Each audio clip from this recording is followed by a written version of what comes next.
Вие участвате и в групите по супервизия, които бяха сформирани към проекта.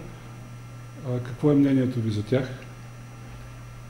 Ами групите за супервизия даде възможност за малко по-различно общуване между колегите от дома, тъй като се провеждаха в неформална атмосфера и извън дома и просто предоставиха възможност обсъждане на случаите не чисто като психолого-педагогическа работа, а свързано с личните преживявания на всеки един от служителите в дома, тъй като все пак работата с деца никак не е лесна и понякога напрежението идва в повече, дори и за опитни колеги, които бяха включени в тази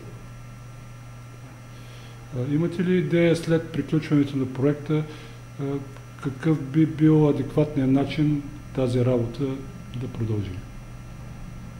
Ами за съжаление, след приключване на проекта не беше позволено да бъде продължена работата на консултантите, което от една страна беше неприятно за децата, тъй като за 8-те месеца, в които се проведе проекта, те изградиха доста силна доверителна връзка с тях.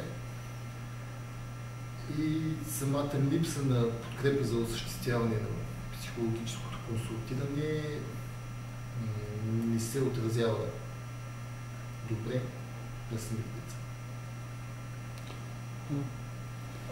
Каква част от тези деца, с които е работено по време на проекта, имат нужда една такава работа да бъде продължена и в бъдеще, ако бъде намерена такава възможност за това, разбира се? Ами смея да твърда, че не е само голяма част от децата, които бяха включени в проекта, но и повечето от децата в дома се нуждаят от системно психологическо консултиране и би било чудесно, ако има алтернатива за провеждане на подобни проекти за бъдеще. Благодаря.